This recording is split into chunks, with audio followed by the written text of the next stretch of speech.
దేవుడి నుంచి వేరు చేసే కుట్ర చేశారు. జగన్మోహన్ రెడ్డి కాలంలో హిందువుల్ని ఆలయాలకు రాకుండా చేయాలి. చంటి పిల్లలు తిరుపతి వస్తే చంటి పిల్లలు పాలు ఇచ్చేవారు కాదు. ఇంకొకసారి ఆ చంటి పిల్లలను తీసుకుని ఏమో రాకూడదు.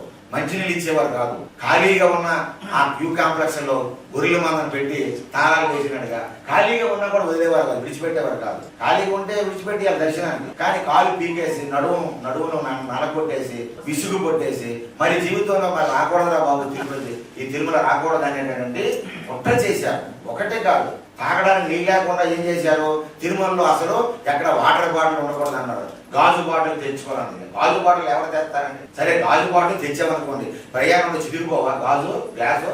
కనీసం ఇంగిటిగానే ఉండాలా? అంటే మీకే కావాలి పర్యావరణ పరిరక్షణ, భక్తులకు అక్కర్లేదా? నిజంగా మీరు ప్లాస్టిక్ నిషేధం అనేటప్పుడు మొత్తం భక్తులందరికీ మీరే గాజు గ్లాసులతో నీళ్ళు సప్లై చేయాలి. చేయగలిగారా? ఎక్కడ తెస్తారు గాజు బాటిల్తో? ఇలా తాగడానికి నీళ్ళు లేకుండా చేసేయాలి. మరి బాబు తిరుపతి వస్తే తిరుమల వస్తే తాగడానికి నీరు కూడా ఉండవాలని ఆయన ఈ వెంకటేశ్వర నమస్కారం రా బాబు అని చెప్పి వెళ్ళిపోవాలి.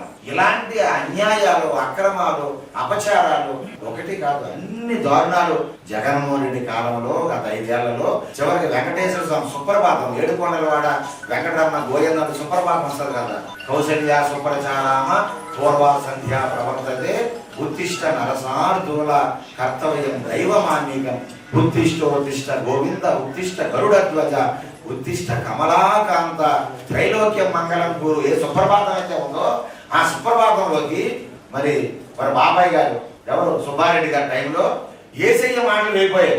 నెట్ వెబ్సైట్ లో చూడండి, తిరుమల వెబ్సైట్ లోకి అందులోకి ఎవరు పంపించగలరండి?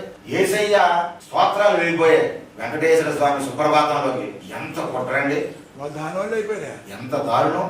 కాబట్టి ఈ విధంగా 3 నామాలు పీకేద్దాం అనుకున్నారు. వెంకటేశ్వర స్వామి పెట్టుకుంటే ఊరుకుంటాడా? అదే నా నామాలు పీకేయడం కాదురా, నేను మీరు 2 నామాలు ఉంచుతాను అని చెప్పి ఏకేసి 11 సెంట్లు ఇచ్చాడు ఆయన. ఎందుకంటే 3 నామాలు తీసేయడం, నన్ను తీసేయడం కాదా, నాకు నామాలు మీకు పీకేస్తానని ఆ పక్కన తీసి 2 నామాలు మిగిలేదు 11 సెంట్లు. ఇంకా అయ్యో తప్పు అయిపోయింది. కరుణాకర్ రెడ్డి గారు మనం మాట్లాడుతున్నారు, మా కింద స్థాయి ఉద్యోగులు కల్తీ చేశారు, మాకు సంబంధం లేదు, కల్తీ జరిగింది. రోజే గారు అయితే ఈ అపచారం మనం పట్టుకొని చూశారు, వీడియో సీక్రెట్ బయటకు వచ్చారు. వెంకటేశ్వర రప్పించేస్తాడు అది. ఆయన తర్వాత స్వామితో ఆటాడుకుంటే ఎలాగండి? వాళ్ళిద్దరు మాట్లాడుకుంటున్నారు, చాలా అపచారం జరిగిపోయిందని, చాలా తప్పు చేసేవాడిని మనం, ఈ పాప మనకు ఎలా పట్టుకుంటుందో భయం వేస్తుంది అంటుంది రోజా అంటుంటే ఆ పక్కన జ్యోతిరాంలో చూడండి. నిజమేనండి, మనం ఏదో బొకాయిస్తున్నాం కానీ మరి ఇదంతా చాలా తప్పు కదా, మన ప్రభుత్వంలో అన్యాయం జరిగిపోయిందని హిందువులు, ఆ ప్రభుత్వంలో హిందువులు చాలా మంది బాధపడుతున్నారు. జగన్మోహన్ రెడ్డిని తట్టుకోలేక విమర్శిస్తే వాడు ఏం చేస్తాడో, ఏం చేస్తాడో అసలు ఆ బాంబుల సంస్కృతి కదా వాళ్ళందరిది. కాబట్టి అందుకు భయపడిపోయి చాలా మంది బాధపడుతున్నారు. ఈ విధంగా బయటకు వచ్చేస్తున్నాయి. తప్పేమని అనొచ్చు కదా, దాన్ని కప్పిపుచ్చుకొని దాన్ని రకరకాలుగా చేసి చివరికి ఏమంటున్నారు, సాధువులు మనమే దాడి చేశారు, సాధువుల మీద దాడి చేశారు. సాధువులు స్వయం ప్రకటిత స్వాములు, ప్యాకేజీ స్వాములు ఇవ్వండి, బ్లాక్ మెయిల్ చేస్తారు. వీళ్ళ పని పాట ఉండదు, వీళ్ళ గురువులు ఉండరు, పీఠాలు ఉండవు, రకరకాలుగా చాలా మనల్ని కించపరిచి సర్వసంగా పరిచయాలు ఉండే మనల్ని చాలా నిష్ఠూరంగా. అంటే ఆ ప్రభుత్వానికి సాధువుల మీద, హిందూ ధర్మం మీద విశ్వాసం లేని వాడు సాధువుల మీద ఎలా ఉంటుంది? అంతే కదండి, హిందుత్వం మీద విశ్వాసం లేని వాళ్ళకి సాధువుల మీద ఎలా ఉంటుంది? చాలా వల్గరగా ఘోరంగా మాట్లాడారు. దాన్ని మనం తీవ్రంగా ఖండించాను కూడా. ఇది 20 కోట్ల లడ్డూలు, ఇది కోటండి 20 కోట్ల లడ్డూలు కల్తీ జరిగిపోయింది. అంటే ప్రపంచవ్యాప్తంగా వెళ్ళిపోయింది. ఆ వెంకటేశ్వర స్వామి దయమాన మీద ఉన్నది. లేకపోతే కెమికల్ కలిపినటువంటి లడ్డూలు చంటి పిల్లలు కానీ పెద్దవాళ్ళు కానీ ఎవరైనా జరగకూడదు లక్షల మందికి జరిగితే భారతదేశంలో హిందువులు ఏమవుతారు? నిజంగా స్వామివారు ఈ దుర్మార్గులు చేసినటువంటి పాపాన్ని ఆయన స్వీకరించి ప్రసాదం తిన్న వారికి ఏమీ అవ్వకుండా కాపాడగలిగాడు వెంకటేశ్వర.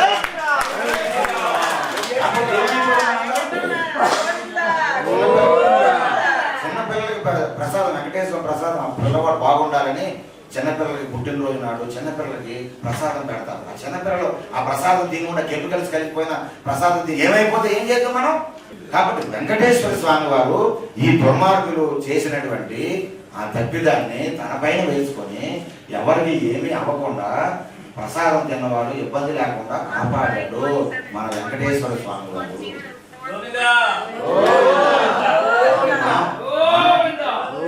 ఖచ్చితంగా వెంకటేశ్వర స్వామి శిక్ష వాళ్ళకి వేస్తాడు. శిక్ష ఆల్రెడీ శిక్ష కూడా వేసాడు. అయినా వాళ్ళకి బుద్ధి రాలేదు, ఇంకా పరివర్తన రాలేదు. ఆ డాంబికాలు, అహంకారము, ఆ గర్వము ఇంకా చూపెడుతున్నారు. హిందూ సమాజాన్ని ఏమనుకుంటున్నారు? సగం మంది హిందువులు మా పక్షాన్ని ఉన్నారు, హిందువులు కలిసి ఉండరు, ఒక్కొక్క పార్టీ విడిపోయి ఉన్నారు. అంతే కదా, మన హిందువులు కలిసి ఉంటారండి.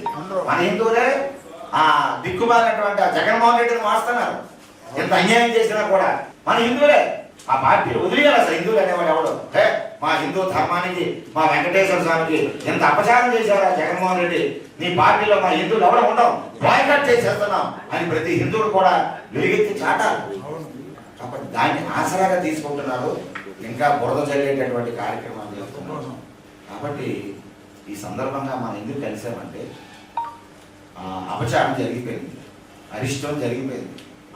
చాలా స్వామివారి అపనింద పెద్ద ఘోరమైనటువంటి ఒక చీకటి కోణం అనేది తిరుమలని ఆవరించేసింది. ఈ దుర్మార్గులు జగన్మోహన్ రెడ్డి 5 సంవత్సరాల పాలనలో, దుర్మార్గపు పాలనలో కల్తీ చేసిన నకిలీ ప్రసాదాన్ని ప్రతిరోజు వెంకటేశ్వర స్వామికి నైవేద్యం పెట్టడమే కాకుండా ఆ ప్రసాదాన్ని కోట్లాది మంది హిందువులు చేతల్లో పెట్టి హిందువులు కూడా నకిలీ ప్రసాదాన్ని తినేటట్లుగా చేస్తూ ఇంటికి తీసుకెళ్ళినటువంటి భక్తులు వారి పూజా మందిరాల్లో పెట్టుకొని వారి ఇష్టదైవాలని, కులదైవాలని ఆ గ్రామాల్లో ఉండేటటువంటి దేవతలకి నైవేద్యంగా పెట్టి, అంటే పూజ చేసి తింటాం కదా మనం, ఆ విధముగా ఎంత అపచారం చేశారు వాళ్ళు, చేయించారు మనతో.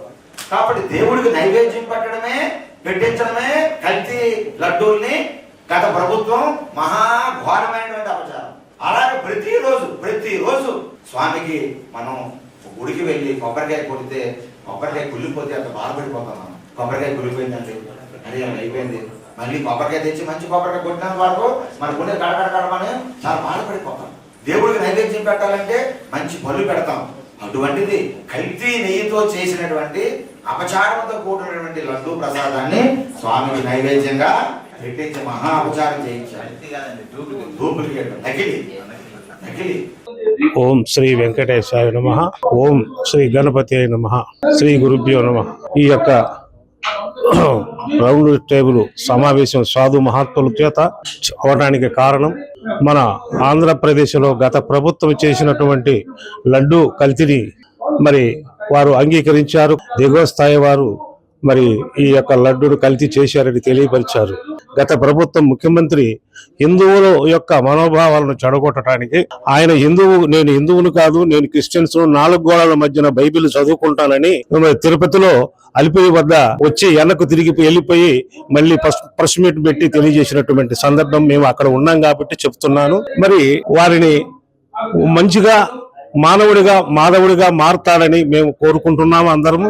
అతను క్రిస్టియన్స్ అనేటువంటిది తెలియపరిచాడు కాబట్టి క్రిస్టియన్స్ మీద అతనికి ఉన్నటువంటి నమ్మకము హిందువుల మీద లేదని మనకు అర్థమైపోయింది. ఎందుకంటే దేవాలయాలు, గుళ్ళ మీద కూడా చాలా దాడులు జరిగాయి. పాలకొల్లులో కూడా బ్రాహ్మణులను హింసించి వాళ్ళని కొట్టడం కూడా జరిగింది. వాళ్ళు వచ్చి మమ్మల్ని బాధపడి మమ్మల్ని కూడా ఆహ్వానించి శాంతి మంత్రాన్ని చెప్పండి స్వామి, సాధువులందరూ కూడా మాకు శాంతి కలగాలని, మన రాష్ట్రం శాంతియుతంగా ఉండాలని కోరుకుంటే అక్కడికి కూడా వెళ్ళి మేమంతా శాంతి మంత్రాలు చెప్పి రామనామాన్ని స్మరించి చేశాము. మరి గత ముఖ్యమంత్రి అసలు క్రిస్టియన్స్ కాబట్టి క్రిస్టియన్స్ మీద ఉన్నటువంటి మమకారం హిందువుల మీద లేదని మనకు రాష్ట్ర ప్రజలకు, భారతదేశం మొత్తానికి తెలిసిపోతున్నది. మరి రాష్ట్రంలో ఉన్న హిందూ ప్రజలు అందరూ కూడా గుర్తించి ఏది మనకు అవసరమో, ఏది ధర్మమో ఆ ధర్మాన్ని మనం స్వీకరించి మరి మంచి ధర్మాన్ని ఉండేటువంటి ప్రభుత్వాలని ఎన్నుకున్నామని నేను తెలియజేస్తున్నాను. ఇది ఒక భగవంతుడిని పట్టుకొని మనం భగవంతుని జీవన తత్వంలో ప్రయాణించడానికి దేవుడు అనేటువంటి ఒక సిస్టంలో మనం ప్రయాణం చేస్తున్నాం.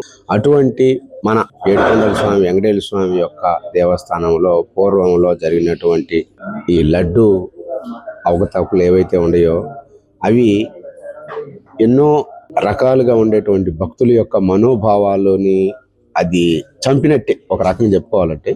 ఈ తప్పుకి ఎవరైతే కారకులై ఉన్నారో అటువంటి వాళ్ళని ప్రభుత్వం తరపున తీసుకొచ్చి కొంచెం కఠినంగా శిక్షిస్తే ఆ తప్పుని రెండోసారి ఇంకొకళ్ళు ఎవరు చేయకుండా కూడా ఉండటానికి అవకాశం ఏర్పడుతుంది. ఎందుకంటే తప్పు జరిగింది, దాన్ని సరిదిద్దుకొని మళ్ళీ రెండోసారి ఇటువంటిది, ఎందుకంటే అందరం దైవభక్తులమే కాబట్టి ఇటువంటి తప్పు అనేది రెండోసారి జరగకుండా, ఎందుకంటే ఒక భక్తుల మనోభావాలు దెబ్బతినకుండా ఉండటానికి ప్రయత్నం చేద్దామని సెలవు తీసుకుంటున్నాం.